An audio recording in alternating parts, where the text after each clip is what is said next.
Hallo, ich mache jetzt mal ein neues Video, das nenne ich Fensterluke. Dazu habe ich einen kleinen Text geschrieben, den lese ich mal vor. Ich habe vor einigen Jahren die gesamte Bibel gelesen, vom ersten bis zum letzten Buchstaben. Ich habe sie wochenlang durchgearbeitet. Aber es gibt nur eine Stelle, die sich wirklich in mich eingebrannt hat. Das ist Korinther. Korinther 13, das Hohelied der Liebe, und 1 Korinther 15, 20 bis 28. Für meine Empfindung ist es voller Schlüssel. Es handelt nicht von damals, vor 2000 Jahren, sondern von jetzt. Es wurde erst 56 Jahre nach Christus geschrieben, also nach der Kreuzigung. Und es heißt darin, wenn er kommen wird. Also kann es nur in die Zukunft gerichtet gewesen sein.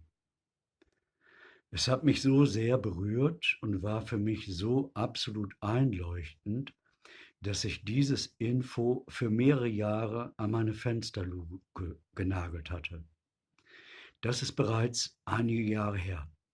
Aber immer wieder lande ich an dieser Stelle der Bibel. Beinahe täglich. Und hierin steht klar und deutlich, dass Christus Mensch ist. Nun aber ist Christus auferweckt von den Toten als Erstling unter denen, die entschlafen sind. Denn da durch einen Menschen der Tod gekommen ist, so kommt auch durch einen Menschen die Auferstehung der Toten. Denn wie in Adam alle sterben, so werden in Christus alle lebendig gemacht werden. Ein jeder aber in der für ihn bestimmten Ordnung. Als Erstling Christus, danach die Christus angehören, wenn er kommen wird. Danach das Ende, wenn er das Reich Gott dem Vater übergeben wird, nachdem er vernichtet hat alle Herrschaft und alle Macht und Gewalt. Es ist ein spezielles Gefühl, wenn man mehr als 1000 Seiten eines Buches liest, das unglaublich viele Möglichkeiten für Erinnerungen bietet, aber es nur wenige Sätze sind, die sich einem quasi aufdrängen, damit man sie sich merkt. Warum?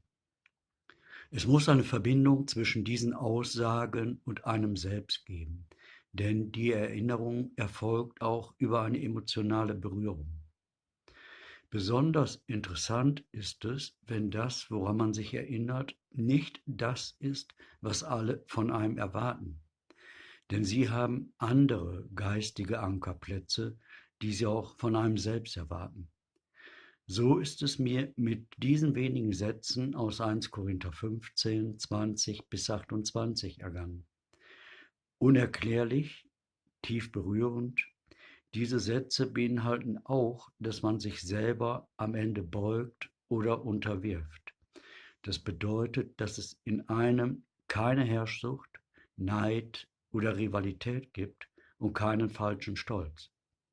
Da ist Frieden.